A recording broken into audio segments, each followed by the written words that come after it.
Brian Hill, I'm sorry, and Tom Marsh. Would y'all like to give a quick give us blurb. yourself? My name's John Mertens. I'm here because I've been involved in third-party politics in Connecticut. I ran for U.S. Senate last year. I was one of 4 people on the ballot. I'm a professor of engineering at Trinity College in Hartford, so teach some public policy and environmental science. And my name is Tom Marsh. I'm the sitting first selectman of the town of Chester, which is out along the Connecticut River.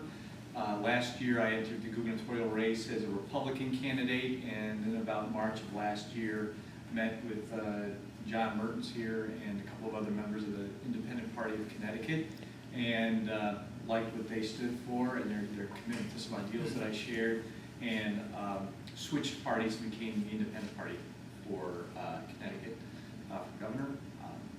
Interesting experience, ended up with about 2% of the vote on $10,000 spent. So if it wasn't for that Dan guy, I'd be here as governor. I still would have. If you had a couple more zeros.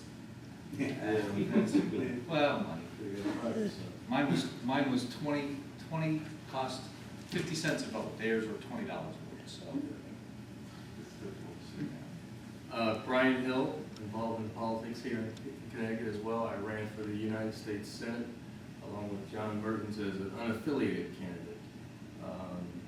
And I ran as a write-in candidate, which is unusual, in that my name was not on the ballot. In order for people to vote for me, they actually had to write my name on the ballot.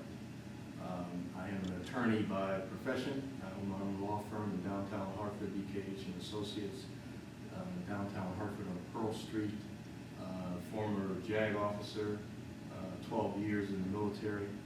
Just got off active duty last year and became involved in politics. I'm originally from Connecticut. I graduated right from this university here in 1992. I was walking around the facilities and noticing that this is a very nice building. We didn't have anything like this when I was at Summit, so you should be grateful that you have these great amenities and great facilities. This building, how many of you knew Michael J. Adante? Anybody in here? Yes.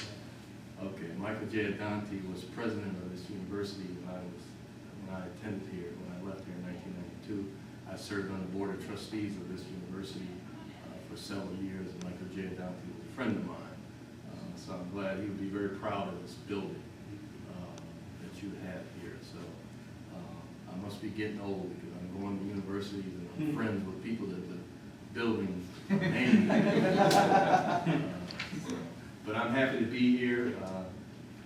So hopefully we'll have a good discussion. It's going to be kind of, our views are very similar at sitting at this table, so it's not going to be much diversity no cage matches. in our opinion. So you're not going to see any fireworks here because we're all friends here. But thank you for coming, and feel free to ask questions, and hopefully you'll learn something that you didn't already know, because that's the goal, is to learn something that you didn't already know. Because some of these parties, they get in here and they just stick to the party platform, and you don't learn anything new. You go in there just as confused. You go out of there just as confused as you were when you got in, and you were left going to the voting booth in the same situation, not knowing what to do and who to vote for, and so you just got to go with your gut.